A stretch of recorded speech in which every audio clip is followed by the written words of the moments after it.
नमस्कार, आदाब, सत श्री अकाल। आप देख रहे हैं आज़ाद खबर 24। आज मैं आपको एक ऐसे विशेष मुद्दे पे बातचीत हम करेंगे जिसमें हमारे साथ विशेष सर्जन डॉक्टर, पशुओं के डॉक्टर हैं। उनसे हम सीधा आपको रूबरू करवाएंगे। जो कि आप सभी को पता है, पूरे क्षेत्र इलाके में जो लंपी नाम का वायरस है वो पशुओं में आ चुका है। जैसे गाँव, ये जो बीमारी देखने को मिल रही है आमतौर पर ये गायों में ज़्यादातर देखने को मिल रही है।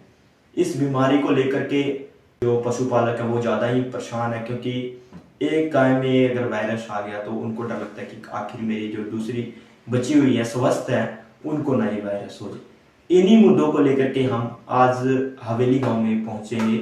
हम डॉक्टर साहब जी से हम रूबरू करवाएंगे कि जो लंपी नाम का लंपी बीमारी है इससे पशुओं को हम कैसे बचा सकते हैं, इसको लेकर के हम चर्चा करेंगे विस्तार से। और हम उनसे बातचीत करेंगे कि हम इसको अपने पशुओं को कैसे बचा सकते हैं, कैसे हम उनका रख रखाव करें, किस तरीके से उनकी हम देखभाल करें। क्या उनका एक जैसे बात वायरल हो रही है कि इन जो पशु के जिस पशु में लंपी वायरस आ गया उसका दूध न पिए।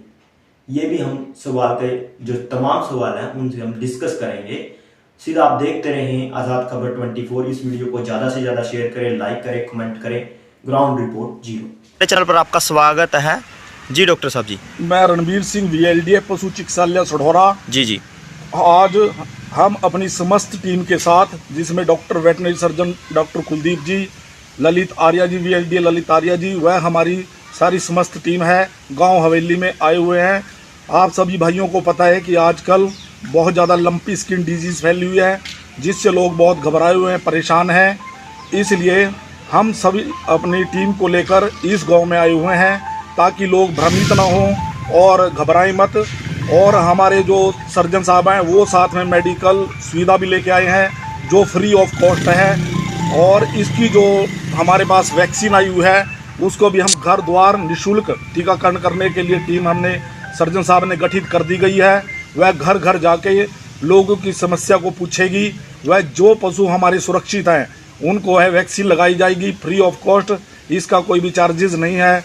तो हमारी टोटल जो टीम है यहाँ पे हवेली में पशु हॉस्पिटल में बैठी है। और मेरे जो सर्जन साहब हैं डॉक्टर कुलदीप जी, वह इस बीमारी के बारे में आपको विस्तार पूर्वक बताएंगे। क्या इसके लक्षण हैं, क्या इसका उपाय है, क्या रोकथाम है। इससे आपको भ्रमित होने की कोई ज़रूरत नहीं है। डॉक्टर साहब जी, स्वागत है हमारे चैनल पर। जैसे आप ब्लॉक सढौरा के पशुओं की देखरेख करते हैं, तो आज जो एरिया के अंदर लंपी बीमारी है इसके लेकर बचाव जो उपाय हैं और बचाव हैं, हम लोग कैसे बचाव कर सकते हैं अपने पशुओं को, उसके बारे में हमें थोड़ा विस्तार पूर्वक बताएं। धन्यवाद अभिषेक जी। मैं आपका धन्यवाद करना चाहता हूं, आपके चैनल का धन्यवाद करना चाहता हूं और जो आपके व्यूअर्स हैं उनका भी धन्यवाद करना चाहता हूं जी सर, कि आपने अपना कीमती समय निकाल के हमारे विभाग के साथ जुड़ के जो एक अभियान जो युद्ध स्तर पर हमारा विभाग चला रहा है, लंपी स्किन डिसीज़ जो गायों के अंदर मुख्य रूप से फैल रही है, उसके रोकथाम के लिए, उसके इलाज के लिए, ताकि पशुपालकों को इस बीमारी से जल्द निजात मिल सके जी। तो हमारे विभाग की तरफ से आज हवेली गाँव जो हमारे ब्लॉक सढौरा के अंदर पड़ता है, तो वहाँ के पशुओं को, जो स्वस्थ पशु हैं उनके लिए एक टीकाकरण अभियान चलाया गया है। जो LSD जो बीमारी है उनके लिए, स्वस्थ पशुओं के लिए, ताकि वो एक बचाव का टीका है, ताकि उन पशुओं को ना आए ये बीमारी, जो ये बीमारी मुख्य रूप से फैल रही है जी। जैसा कि आप जानते हैं इस बीमारी के मुख्य लक्षण जो हाई फीवर, इसमें क्या होता है, ये एक वायरल डिसीज़ है जो टेप्रीपॉक्स नाम वायरस है जिससे फैलती है। पॉक्स वायरस फैमिली से बिलोंग करता है वायरस, जो होस्ट स्पेसिफिक है, मतलब ये मुख्य रूप से गायों को ही इफेक्ट करता है। ये जूनोटिक डिसीज़ नहीं है, यह इंसानों में यह बीमारी नहीं फैलती जी। ये वायरस इंसानों को इफेक्ट नहीं करता है जी। इसके मुख्य लक्षण जैसे कि पशुपालकों में बीमारी गायों में बीमारी आ जाती है तो पशुपालक भ्रमित हो जाते हैं, लोग कुछ से कुछ बातें करते हैं। तो इस कैंप के माध्यम से उनको इस बीमारी के बारे में बिल्कुल उचित जो जानकारी प्रदान की गई। इस बीमारी से घबराने की जरूरत नहीं है जी। इस बीमारी के लक्षण ऐसे आते हैं कि हाई फीवर होता है, 105 से 160 डिग्री तक टेम्परेचर उसका हो जाता है। साथ में फुल बॉडी के ऊपर नोड्यूल्स बन जाते हैं जो इरप्टिव होते हैं, जो फूटते हैं।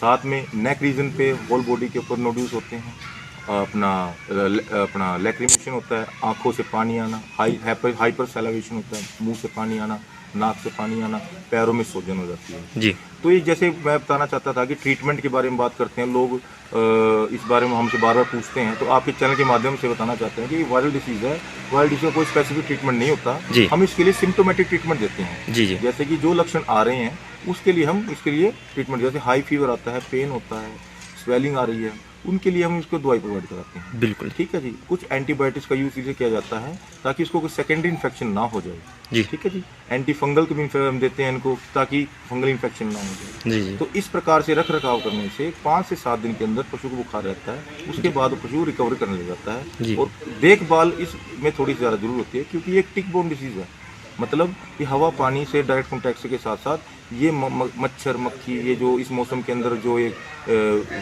वेट समर मौसम बोल देते हैं इसको, वेदर जो है हमारा है, इस मौसम में ये जो उसको चिचड़ जो इसको देसी लैंग्वेज बोलते हैं वो बहुत ज़्यादा मुख्य रूप से फैलाने में काम देते हैं। तो हम उसके लिए एंटीवायरसेटिक जो एक्टोपैरासिटिक है उसका यूज़ करते हैं। एक्टोपैरासिटिक हम आज भी हमने बांटी है। तो उसमें पशुपालक क्या कर सकता है कि अपने बाड़े को साफ सुथरा रखे जी मच्छर मक्खियों से बचाव रखे, साफ सफाई रखे, उसके लिए स्प्रे आते हैं उसका छिड़काव करे। जी। तो इस प्रकार की सावधानियों बरतने के बाद इस पशु का को इस बीमारी से निजात मिल जाती है। फिर हम बात करते हैं इसके बचाव के लिए, प्रिकॉशंस के लिए। कुछ प्रिकॉशंस जैसे हमने बताया कि हम वैक्सीनेशन जो है इसके लिए इसलिए बचाव के लिए की जाती है क्योंकि लोगों को ऐसा लगता है कि जो बीमारी आ चुकी है उसके लिए वैक्सीन है। तो आपके माध्यम से मैं बताना चाहता हूँ उन पशुपालकों को कि यह जो टीकाकरण है सिर्फ और सिर्फ स्वस्थ पशुओं के लिए है, ये बीमार पशुओं के लिए नहीं है। जी जी। हमारी टीम घर घर जाकर उन पशुओं का निरीक्षण करेगी जो स्वस्थ है जी। जो हम फिजिकल एग्जामिनेशन करते हैं और हम देखते हैं कि अगर उसमें इन्फेक्शन या उसमें सिम्टम्स नहीं है तो हम उसी ही पशु का टीकाकरण करते हैं। और जो भी मुख्य रूप से जो भ्रमित होते हैं भी लोगों को सुनने में आ रहा है, लोगों ने डेयरी प्रोडक्ट्स खाने बंद कर दिए हैं, दूध पीना बंद कर दिया है, कि कहते हैं कि ये बीमारी दूध पीने से फैलती है। जैसा कि मैंने पहले आपको कहा है कि ये वायरस होस्ट स्पेसिफिक है, ये गायों को ही करेगा इफेक्ट, ये जूनोटिक डिसीज नहीं है, यह इंसानों को नहीं फैलती। दूध को आप उबाल कर अच्छे से पास्चराइज करके मिल्क को यूज़ कर सकते हैं। डॉक्टर साहब एक सवाल था छोटा सा, जैसे गांव के अंदर देसी नुस्खे अपना रहे हैं लोग, क्या वो सही है? जैसे चुना गिरना डंगरों के नीचे और उनको नीम चबाना, ये क्या देसी नुस्खे सही हैं? इसके बारे में आप क्या कुछ कहें? मैं देखो इसके बारे में आपको बताना चाहता हूँ। जो नीम का ये उपयोग करते हैं एक्चुअली में नीम के अंदर एंटी बैक्टीरियल एंटी फंगल जो प्रॉपर्टीज होती हैं जी ठीक है, और वो इस सेकेंडरी इन्फेक्शन को एक एंटीसेप्टिक के लिए या काम करती है, बैक्टीरिया को मारने का काम करती है। तो ये कुछ हद तक काफ़ी उपयोगी साबित होगी। जी जी। ये जो टीका लगाना बार बार आते हैं जी। इलाज के लिए इंजेक्शन जो हम लगा रहे हैं वो एक सिम्टोमेटिक ट्रीटमेंट जो हम प्रोवाइड करवा रहे हैं। हमारा विभाग निःशुल्क दवाइयाँ दे रहा है, हमारा अस्पताल की तरफ से सभी पशुपालकों को दवाइयाँ वितरित की जा रही हैं। उनको समझाया जा रहा है कि वैक्सीनेशन वाला जो टीका है बचाव का टीका वो सिर्फ और सिर्फ हेल्दी पशुओं को लगेगा।